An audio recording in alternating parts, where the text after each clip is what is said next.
yang akan sedikit kita bahas di kesempatan malam hari ini adalah sebuah renungan, tapi semoga bisa dalam. Kita rindu kepada Nabi. Apakah Nabi rindu kepada kita?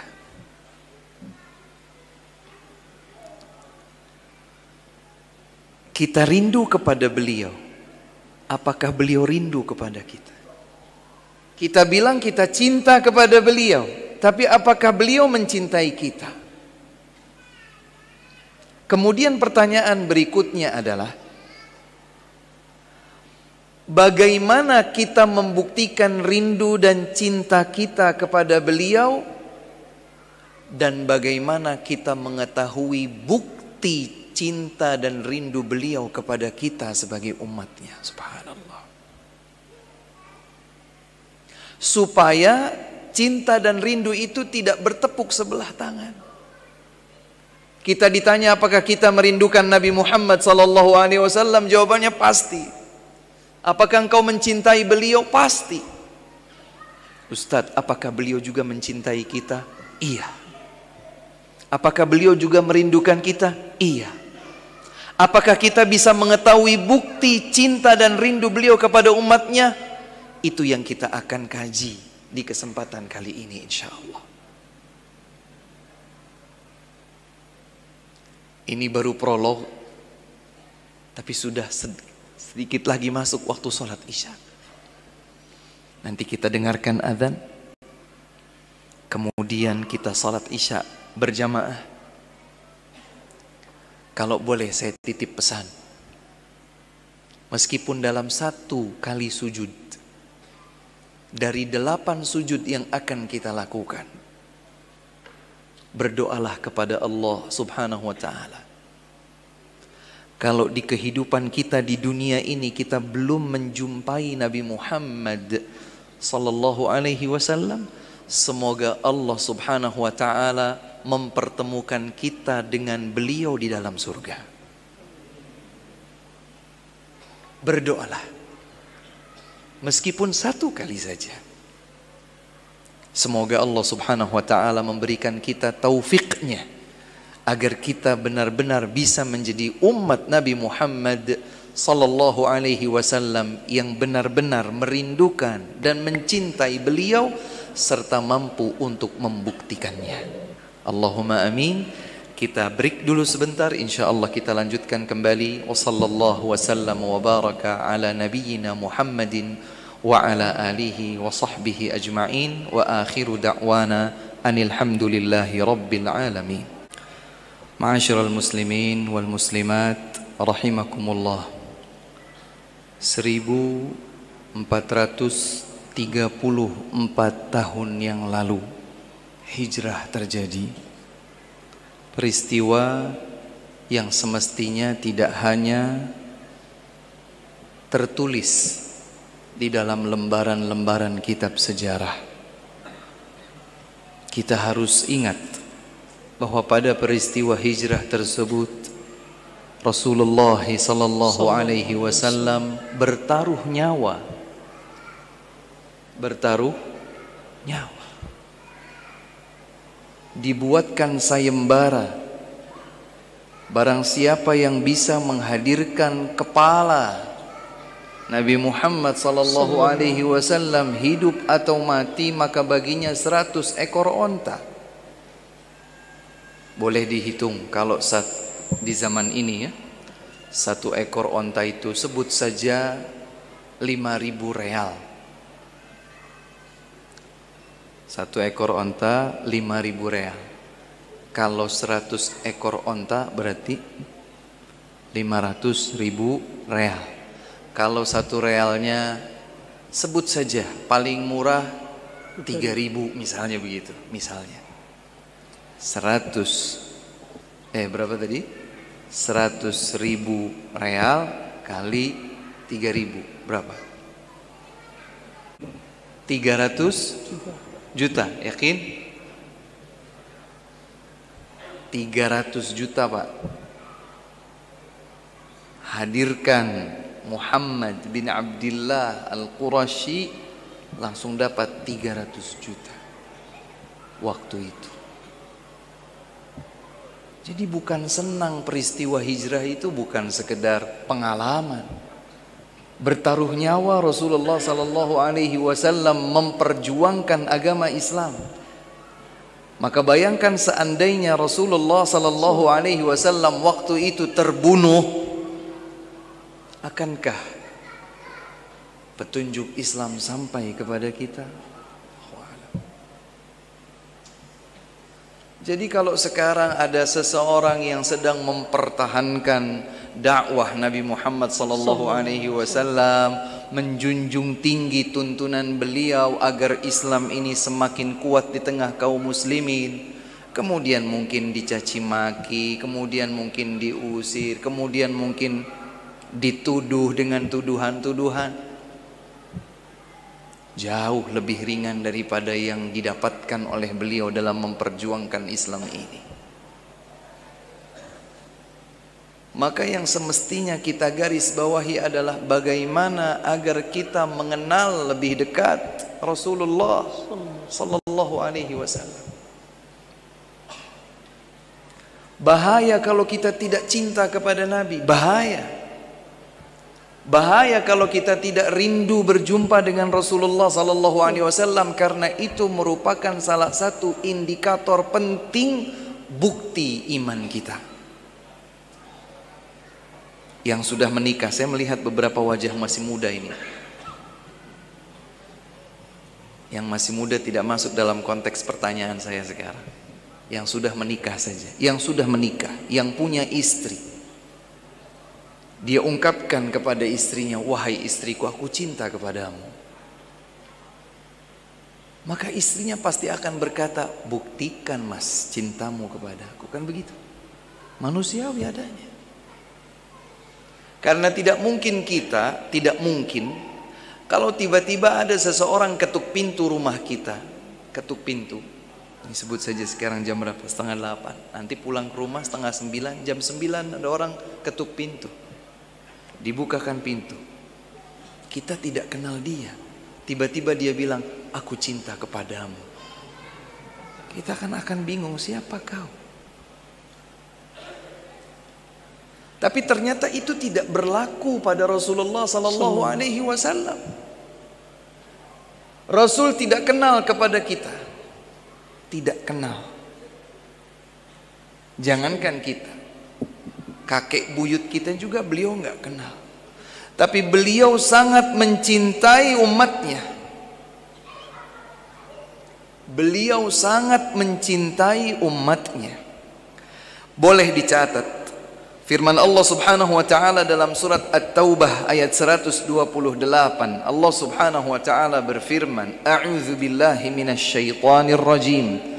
Laqad ja'akum rasulun min anfusikum azizun 'alaihi ma 'anittum harisun 'alaikum bil mu'minina raufur rahim. Sungguh telah datang kepada kalian seorang rasul, utusan, min anfusikum, dari jenis kalian sendiri. Rasul itu Allah menyatakan punya 3 sifat sekaligus dalam ayat ini. Apa sifat beliau? Azizun 'alaihi ma 'anittum. Beliau ikut merasakan berat apa yang dirasa berat oleh kalian umatnya. Oh ya Ustaz? Iya. Dari mana kita bisa membuktikan hal itu? Pada riwayat-riwayat hadis tentang Al-Isra wal Mi'raj yang sampai kepada derajat mutawatir dalam disiplin ilmu mustalahil hadis, periwayatan hadis yang memiliki validitas terkuat. Sulit terbayangkan ada keraguan tentang kebenarannya adalah hadis yang berderajat mutawatir tentang peristiwa Al-Isra wal Mi'raj. Saya tidak akan sedang membahas semua peristiwa tersebut, tapi satu di antara hikmah terbesar peristiwa tersebut adalah Rasulullah sallallahu alaihi wasallam membawa perintah salat berapa? 50 waktu. Awalnya 50. Menjadi berapa? 5. Panjenengan nanti coba lihat lagi riwayat hadis ini. Pertama kali beliau mendapatkan perintah 50 waktu. Turun dari perjumpaannya dengan Allah Subhanahu wa taala di Sidratul Muntaha, kemudian berjumpa dengan Nabi Musa alaihi salam. Allah Subhanahu wa taala mempertemukan Rasulullah sallallahu alaihi wasallam dengan ruh-ruh para nabi, di antaranya adalah Nabi Musa. Kemudian Nabi Musa bertanya kepada Nabi Muhammad sallallahu alaihi wasallam, "Wahai Muhammad, apa yang engkau dapatkan dari Rabbmu?" Nabi menjawab, perintah 50 waktu salat dalam sehari semalam. Kata Nabi Musa alaihi salam, "Kembalilah kepada Rabbmu, minta keringanan. Aku berdakwah ke tengah-tengah umat yang lebih kuat dari umatmu. Umatmu tidak akan mampu. Minta keringanan kepada Allah Subhanahu wa taala." Maka Nabi Muhammad sallallahu alaihi wasallam mendengarkan nasihat Nabi Musa alaihi salam. Beliau kembali menjumpai Allah Subhanahu wa taala bukan 1-2 kali, tetapi dari 50 waktu bolak-balik sampai kemudian menjadi 5 waktu, dan Allah menetapkan 5 waktu bernilai 50 waktu. Subhanallah. Yang sedang kita ingin garis bawahi lagi adalah kenapa Rasulullah sallallahu alaihi wasallam mengindahkan nasihat Nabi Musa? Karena Nabi ikut merasakan berat apa yang kelak akan dirasakan berat oleh umatnya. Subhanallah. Bayangkan bapak-bapak, ibu-ibu sekalian, bayangkan seandainya perintah salat adalah 50 waktu 1 hari 1 malam dalam 24 jam. Kira-kira kita mampu 24 jam saja dalam 1 hari ada 50 perintah salat. Berarti setengah jam sekali salat.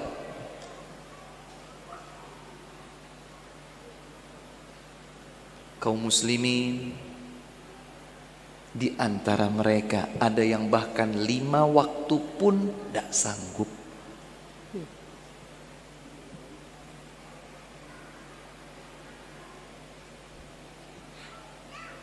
Contoh yang lain, beliau Rasulullah sallallahu alaihi wasallam bersiwak.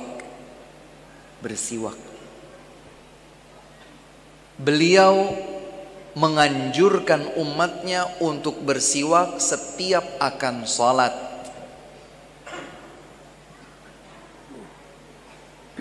Tapi kemudian beliau bersabda, "Laula an asyqa ala ummati la amartuhum bis-siwaki 'inda kulli salah." Seandainya bukan karena kekhawatiranku akan memberatkan kaumku, niscaya aku akan perintahkan umatku bersiwak setiap kali akan sholat. Ustadz, di Indonesia tidak ada siwak. Anggaplah diganti dengan gosok gigi. Setiap kali akan sholat gosok gigi. Berat gak? Berat atau tidak? Sangat. Sebelum sholat tahiyatul masjid gosok gigi. Terus mau sholat qabliyah gosok gigi. Kemudian mau sholat fardu gosok gigi. Kemudian mau sholat ba'diyah gosok gigi lagi. Satu sholat sudah 4 kali gosok gigi. Bagaimana seandainya siwak atau membersihkan gigi menjadi wajib atas umatnya? Beliau sayang kepada umatnya. Apa kasih sayang yang dimiliki Nabi untuk umatnya? Allah gambarkan dalam ayat 128 dalam surat At-Taubah ini. Azizun alaihi ma'anittum. Beliau ikut merasakan berat apa yang dirasa berat oleh kalian. Berat, maka beliau ikut merasa berat. 1. 2, harisun alaikum. Beliau itu memiliki semangat untuk memberikan yang terbaik bagi kalian. Semangat untuk memberikan yang terbaik bagi kalian, baik di dunia, baik di akhirat. Allahu Akbar. Karenanya Rasulullah sallallahu alaihi wasallam mengajarkan segala sesuatu, jangankan yang prinsipil, jangankan yang fundamental, bahkan mohon maaf, etika buang hajat lengkap diajarkan oleh beliau.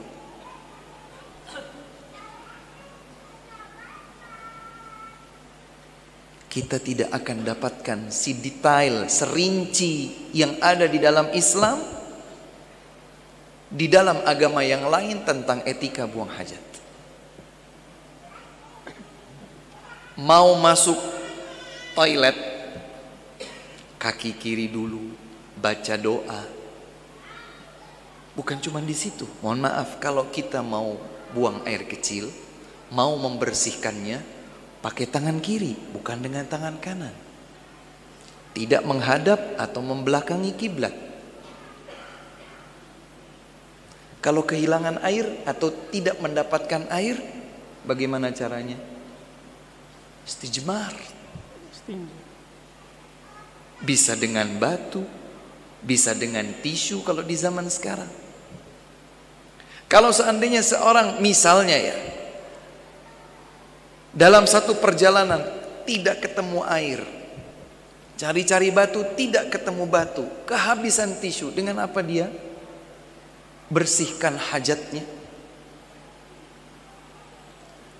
Nabi melarang kita untuk bersihkan buang air besar atau buang air kecil dengan tulang belulang atau kotoran hewan yang sudah mengering.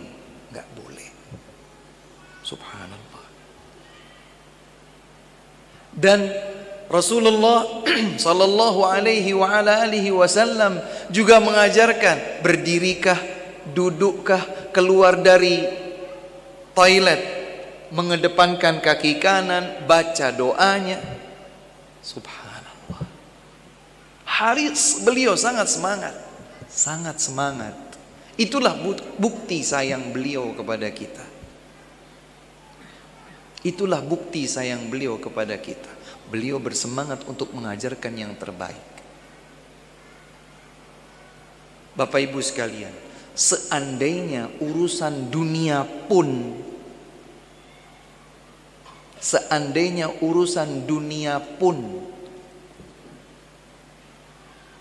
dituntunkan seluruhnya oleh Nabi sallallahu alaihi wa ala alihi wasallam, maka mungkin kita akan juga merasakan berat. Ada sebahagian kaum Ansar sedang mengawinkan pohon kurma agar berbuah. Kemudian Nabi melewati mereka. Nabi bertanya, apa yang sedang kalian lakukan? Ini Rasul, kami sedang mengawinkan pohon kurma agar berbuah. Kata Nabi SAW, andai kalian biarkan, maka itu menjadi lebih baik. Mereka berpikir, kaum Ansar ini berpikir, oh ya, ini tuntunan Nabi, pasti benar. Maka mereka pun meninggalkan itu dan yang lain ikutan. Waktunya panen, tidak ada hasilnya. Maka mereka mengadu kepada Nabi SAW. Nabi, waktu kami sedang kawinkan, panjenengan bilang nggak usah saja, jadinya kayak gini Nabi. Apakah Nabi egois? Tidak. Antum a'lamu bi umuri dunyakum. Kalian lebih mengetahui urusan dunia kalian. Selama tidak menyelisihi kaidah agama, lakukan. Dulu masjid Nabi SAW tidak semegah masjid kita zaman sekarang. Hadirin sekalian, lantai masjid Nabi SAW itu pasir. Tiang-tiangnya adalah batang-batang pohon korma. Atapnya adalah daun-daun pohon korma. Andai sekarang ini berlaku larangan untuk bikin masjid kecuali seperti yang dulu Nabi bikin, susah sekali kita. Jadi boleh nggak pakai karpet? Boleh. Bangunan seperti ini tidak masalah.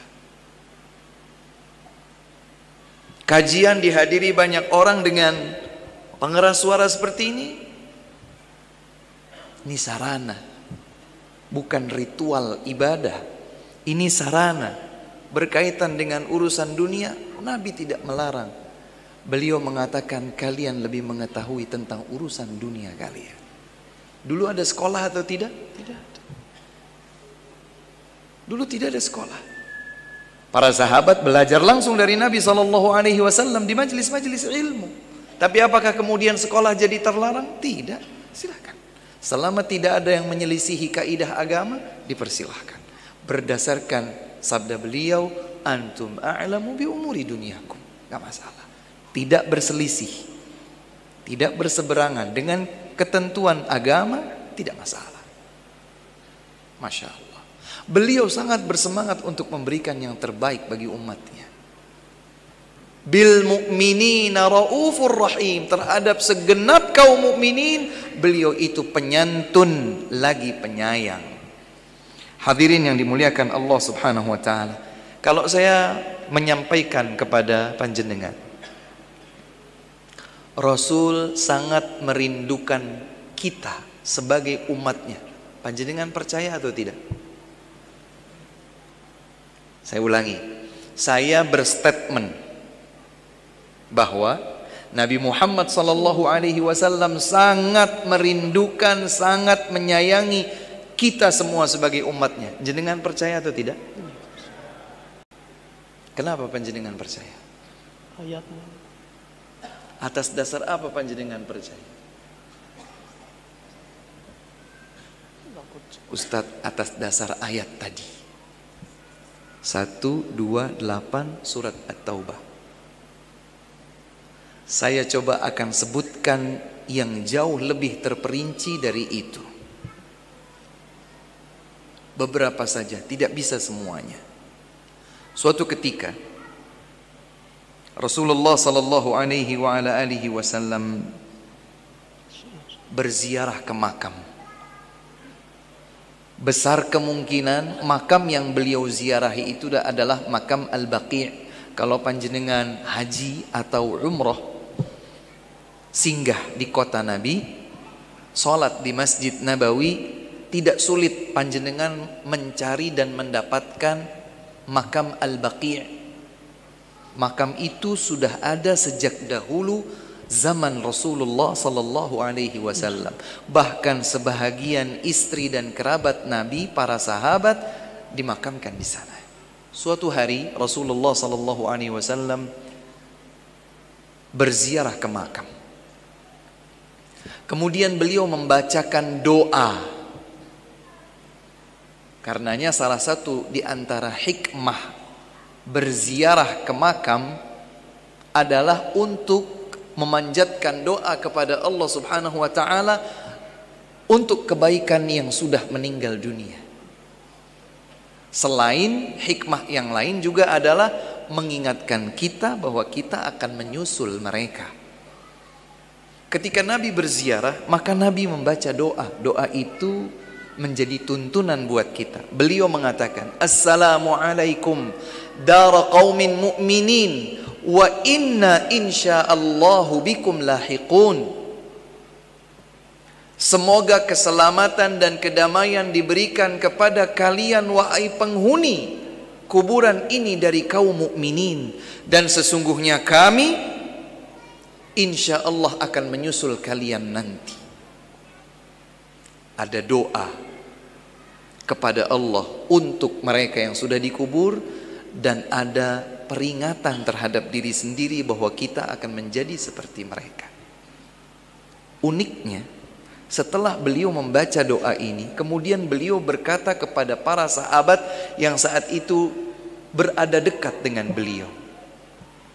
Kata Nabi SAW, wadidtu anna qad ra'ayna ikhwanana. Nabi berkata kepada para sahabatnya, aku merindukan untuk melihat saudara-saudara kita.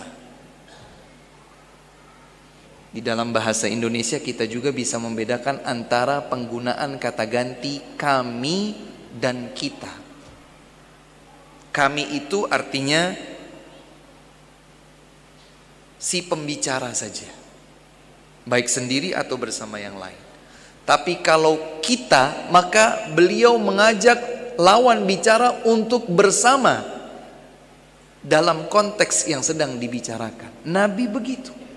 Setelah membaca doa tersebut, beliau berkata, wadidtu anna qad ra'ayna ikhwanana. Aku sangat mengharapkan, aku sangat merindukan untuk melihat saudara-saudara kita. Para sahabat bingung mereka. Ya Rasulullah, awalasna ikhwanak? Rasul, bukankah kami ini saudara panjenengan? Kami kan ada di sini. Kenapa kok panjenengan ingin melihat saudara-saudara?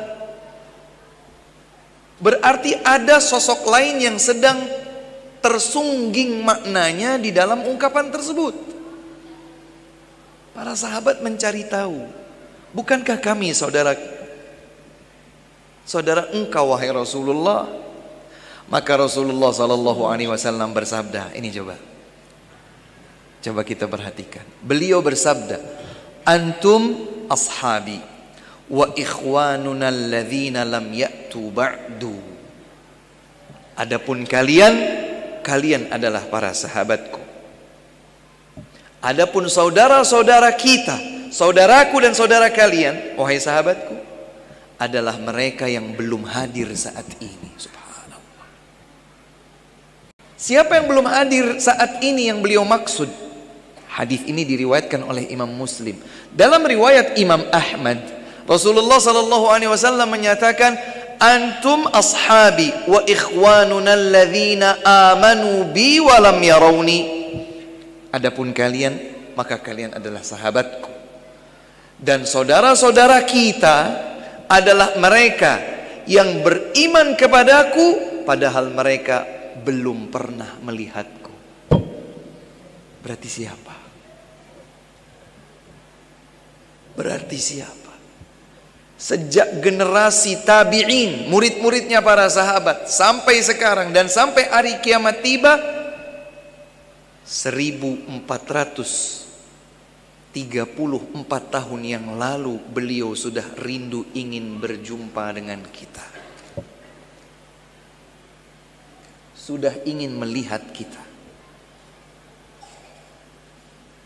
Sudah berharap berjumpa dengan kita. Subhanallah. Di situ para sahabat jadi tahu, ternyata perhatian, kasih sayang Nabi bukan hanya untuk mereka sebagai sahabat, bukan hanya untuk generasi yang berguru langsung dari beliau saja, tapi untuk semua umatnya. Allahu Akbar. Rasulullah SAW berharap bisa menjumpai siapapun yang beriman kepada beliau padahal dia belum pernah melihat beliau. Allahu Akbar. Hadirin dan hadirat yang dimuliakan oleh Allah Subhanahu wa taala. Bukti yang lain bahwa Nabi SAW bukan sekedar mengungkapkan lip sync saja sayang kepada umatnya, cinta kepada umatnya, rindu menjumpai umatnya. Tidak. Dalam hadis yang diriwayatkan oleh Imam Ibnu Hibban, dan hadis ini dinilai hasan oleh para ulama hadis, di antaranya Syekh Al-Albani rahmatullahi alaihim ajma'in, dari Aisyah ibunda kaum mukminin radhiyallahu anha. Aisyah bercerita, kata Aisyah, aku melihat wajah Nabi SAW sedang berseri-seri, sedang senang, sedang bergembira. Maka melihat hal tersebut, Aisyah radhiyallahu anha memanfaatkan kesempatan. Apa yang Aisyah ungkapkan? Wahai Rasulullah, ud'ullaha li, berdoalah kepada Allah untuk kebaikanku. mumpung lagi seneng. Ibu-ibu kalau lihat wajah suaminya lagi seneng biasanya minta apa, Bu? Atau sebaliknya, bapak-bapak ini kalau lihat istrinya senang, wajahnya sumringah begitu, kira-kira minta apa? Ya, jawabannya sendirilah. Maka Aisyah radhiyallahu anha mengungkapkan, ketika melihat Rasulullah sallallahu alaihi wasallam wajahnya berseri-seri, Aisyah berkata, "Wahai Rasulullah, doakan kepada Allah untuk kebaikanku." Langsung Rasulullah sallallahu alaihi wasallam berdoa, "Allahumma ighfir li Aisyah ma qaddamat wa ma akharat wa ma a'lanat wa ma asarrat." Ya Allah, ampuni dosa-dosa Aisyah istriku. Ampuni dosa-dosanya yang telah lalu, yang akan datang, yang ia lakukan dilihat oleh orang lain, yang beliau lakukan di kesendiriannya. Diampuni semua dosanya. Aisyah yang bercerita, beliau berkata, "Aku sangat senang dengan doa tersebut hatta saqata ra'si ala hijri." Saking senangnya sampai-sampai seakan kepalanya itu tersentuh dengan pahanya. Saking senangnya dengan doa tersebut. Siapa yang tidak senang didoakan oleh Nabi? Doa Nabi terkabul atau tidak? Didoakan oleh Nabi, diampuni seluruh dosanya, yang lalu, yang akan datang, yang diketahui, yang tidak diketahui. Kemudian Rasul bertanya kepada Aisyah, "Ya Aisyah, ayasurruki du'ai?" Wahai istriku Aisyah, apakah kau bahagia dengan doaku tadi? Maka Aisyah radhiyallahu taala anha menjawab, "Wa kaifa li la yasurruni du'auka ya Rasulullah?" Bagaimana aku tidak senang dengan doa panjenengan untukku wahai Rasul? Doanya Masya Allah. Maka Rasulullah sallallahu alaihi wasallam bersabda, ini yang akan saya bacakan ini, coba kita renungi. Kata beliau, "Wallahi innaha la da'wati li ummati fi kulli salah." Demi Allah, itulah doaku untuk umatku di setiap salatku. Allahu Akbar. Untuk umat beliau, bukan untuk sahabat beliau saja. Kita mengaku diri kita sebagai umat Nabi atau tidak? Maka demi Allah berharaplah semoga kita bagian dari yang masuk di dalam doa tersebut. Amin ya Allah. Itulah cinta Nabi kepada kita. Maka kalau beliau mengungkapkan beliau rindu kepada kita, beliau sayang kepada kita, beliau cinta kepada kita, beliau sudah membuktikannya. Pertanyaan yang sangat mendasar adalah, kalau kita bilang bahwa kita juga cinta kepada Nabi, mana buktinya? Jangan sampai cinta Nabi, rindu Nabi ternyata hanya bertepuk sebelah tangan. Kita tidak menyambut rindu dan cinta beliau itu.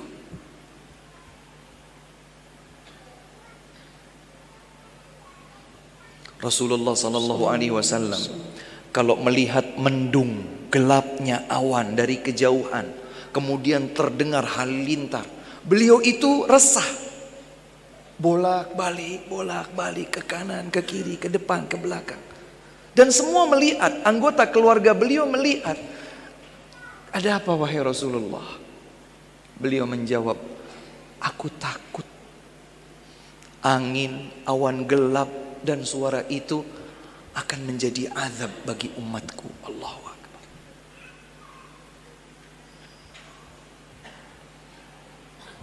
Ketika dari situ kemudian turun hujan, langsung hilang keresahan beliau dan tersenyum. Alhamdulillah, ternyata bukan ancaman azab.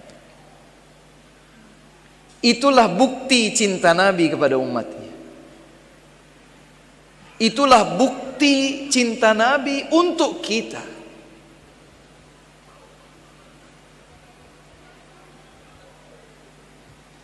Beliau Rasulullah sallallahu alaihi wa alihi wasallam juga menyatakan dalam hadis yang sahih diriwayatkan oleh Al-Bukhari dan Muslim.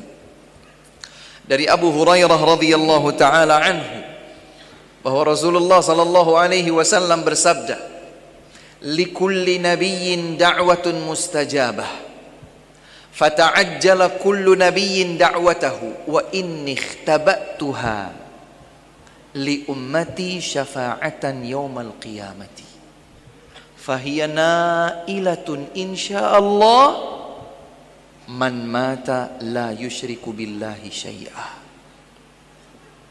Kata Nabi Muhammad sallallahu alaihi wasallam, masing-masing nabi memiliki hak doa spesial yang pasti Allah kabulkan. Hak doa spesial yang pasti dikabulkan. Kemudian kata beliau, semua nabi sudah ambil hak spesial itu kecuali aku. Aku menyimpannya untuk nanti aku ajukan syafaat di hari kiamat bagi umatku. Maka umatku pasti akan mendapatkannya. Siapa saja yang meninggal dunia tidak membawa catatan kesyirikan kepada Allah sedikit pun.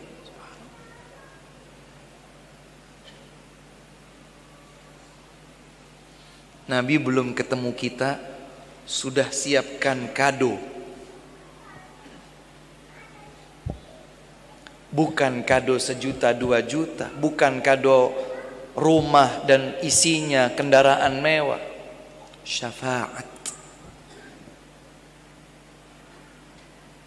Beliau belum ketemu kita, kenal saja tidak. Bahkan kakek buyut kita saja beliau tidak kenal, apalagi kita. Tapi beliau sudah mengungkapkan rindunya, kasihnya, sayangnya, cintanya kepada umatnya sampai beliau rela menunda. Beliau tidak pakai di dunia ini.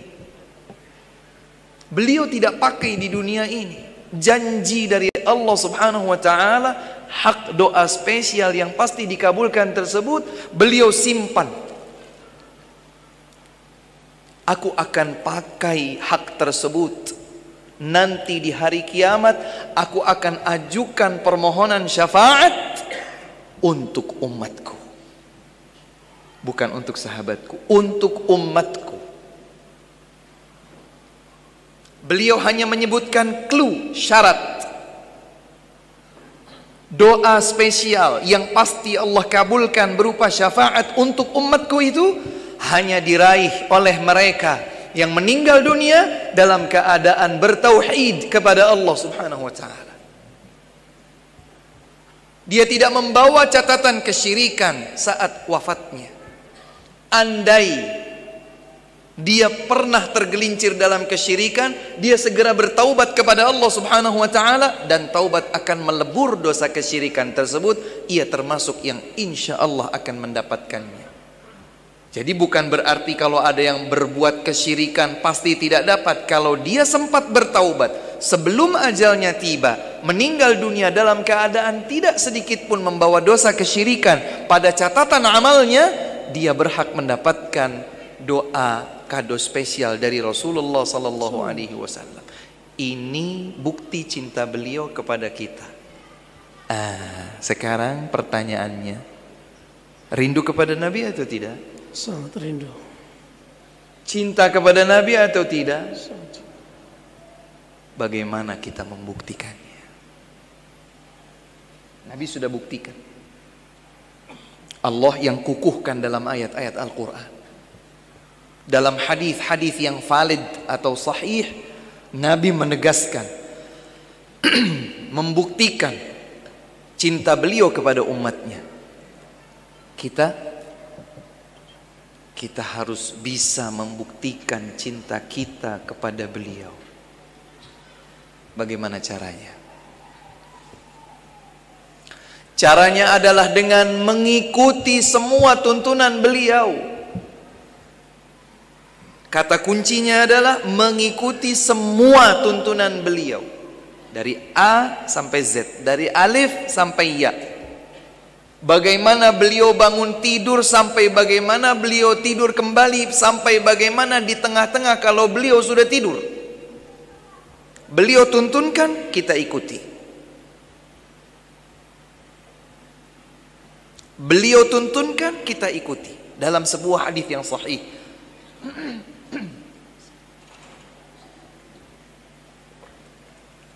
diriwayatkan oleh Al-Bukhari dari Abu Hurairah radhiyallahu taala anhu, Rasulullah sallallahu alaihi wasallam bersabda, "Kullu ummati yadkhuluna al-jannata illa man aba." Beliau bersabda, setiap umatku pasti masuk surga kecuali yang menolak. Siapa yang mengatakan ini? Siapa yang mengatakan ini? Rasulullah, Nabi Muhammad sallallahu alaihi wasallam. Beliau menegaskan, masing-masing umatku pasti masuk surga kecuali yang menolak. Ustadz yakin dengan kebenaran hadis itu 1000% kalau boleh. Hadis ini sahih, valid, diriwayatkan oleh Al-Bukhari. Beliau berkata, setiap umatku pasti masuk surga kecuali yang menolak. Ustadz, kalau bagian awalnya itu saya bisa terima Ustadz, tapi kok ada pengecualian yang menolak? Apa ada yang menolak masuk surga? Seperti seandainya ada di antara kita malam ini pertama kali mendengarkan hadis itu, dia kaget. Dulu para sahabat juga sempat kaget. Para sahabat saking kagetnya mereka bertanya kepada beliau, "Waman ya'ba ya Rasulullah?" Siapa orang yang menolak masuk surga wahai Rasulullah? Mereka bertanya-tanya, apa ada orang yang menolak masuk surga? Mereka bertanya kepada Nabi, siapa yang menolak masuk surga wahai Rasul? Maka Rasulullah sallallahu alaihi wasallam menjawab, ini dicatat minimal dalam memori. Jadikan ini kaidah dalam hidup, karena kita semua mau masuk surga. Kata beliau, "Man ata'ani dakhalal jannah wa man 'asani faqad aba." Siapa yang taat, patuh, mengikuti tuntunanku, dialah yang masuk surga. Siapa yang durhaka terhadap tuntunanku itu, dia yang menolak masuk surga. Subhanallah. Subhanallah. Terjawablah sudah ketika mungkin ada pertanyaan, apakah di antara umat Nabi ada yang tidak masuk surga? Ada. Ustadz, itu hadis Ustadz. Bisa Ustadz sebutkan ayat? Boleh. Tulis surat An-Nisa ayat 115. Allah Subhanahu wa taala berfirman, A'udzu billahi minasyaitonir rajim. وَمَنْ يُشَاقِقِ الرَّسُولَ مِنْ بَعْدِ مَا تَبَيَّنَ لَهُ الْهُدَى وَيَتَّبِعْ غَيْرَ سَبِيلِ الْمُؤْمِنِينَ نُوَلِّهِ مَا تَوَلَّى وَنُصْلِهِ جَهَنَّمَ وَسَاءَتْ مَصِيرًا. Barang siapa yang durhaka kepada tuntunan petunjuk Rasul setelah menjadi jelas kepadanya petunjuk kebenaran, sudah jelas ini tuntunan Rasul, sudah dibuktikan ini loh tuntunan Rasul, dia durhaka, dia berpaling, dia campakkan, wa yattabi' ghaira sabilil mu'minin, dan dia mengikuti selain jalan kaum mukminin. Saat ayat itu diturunkan tidak ada kaum mukminin kecuali para sahabat. Karenanya para ulama menekankan, ikuti petunjuk Rasul itu, baik yang ada dalam ayat atau ada dalam hadis, juga sesuai dengan pemahaman para sahabat. Kenapa? Karena di zaman mereka lah ayat diturunkan, di hadapan mereka lah hadis disabdakan, maka para sahabat itu generasi yang paling paham makna ayat dan hadis. Lihat ayat ini. Barang siapa yang durhaka kepada Rasul setelah jelas kepadanya petunjuk kebenaran, dan dia mengikuti selain jalan kaum mukminin, apa akibat yang akan dia raih? Nuwallihi ma tawalla, kami akan palingkan sejauh dia berpaling. Wa nuslihi jahannam, kami akan lemparkan dia ke dalam neraka jahannam. Wa sa'at masira, jahannam seburuk-buruk tempat kembali. Jadi memang ada sebagian orang yang telah jelas di hadapannya kebenaran, tapi dia menolak. Dia campakkan. Karenanya hadirin hadirat yang dimuliakan oleh Allah Subhanahu wa taala, ikuti tuntunan Rasul sallallahu alaihi wa ala alihi wasallam. Yang terakhir, banyak sekali sebetulnya ya, tapi semoga tercukupkan. Di dalam hadis yang juga diriwayatkan oleh Al-Bukhari dan Muslim dari Sahl ibn Sa'ad As-Sa'idi radhiyallahu taala anhu, hadisnya panjang. Dan hadis ini merupakan rangkaian dari riwayat-riwayat hadis tentang syafaat. Dalam disiplin ilmu hadis, hadis-hadis syafaat sama seperti hadis-hadis Al-Isra wal Mi'raj, sampai kepada derajat mutawatir. Mutawatirun ma'nan. Karena jalur-jalur hadisnya sedemikian banyak, semuanya sepakat menggambarkan satu kondisi, yaitu tentang syafaat. Maka hadis-hadis tentang syafaat itu hadis yang mutawatir. Di antara rangkaian hadis-hadis panjang tentang mutawatir, tentang syafaat dan beberapa kondisi hari kiamat, termasuk kondisi tentang al-haud, telaga, yang Nabi SAW akan berdiri di hadapannya menyambut umatnya kelak di hari kiamat. Hadis tentang al-haud juga hadis mutawatir. Rasulullah SAW dalam riwayat panjang itu menyatakan, la yaridanna aqwamun min ummati a'rifuhum wa ya'rifunani. Kata Nabi SAW, akan datang sekelompok orang dari umatku, aku kenal mereka, mereka juga mengenalku. Kalau mengenal Nabi SAW di hari kiamat akan menjadi mudah. Apalagi kalau kita lihat hadis tentang mahsyar. Manusia semuanya awalnya mendatangi Nabi Adam untuk minta diajukan syafaat oleh Nabi Adam. Nabi Adam menolaknya, dialihkan kepada Nabi Nuh alaihi salam. Nabi Adam alaihi salam menolak, dialihkan kepada Nabi Nuh alaihi salam.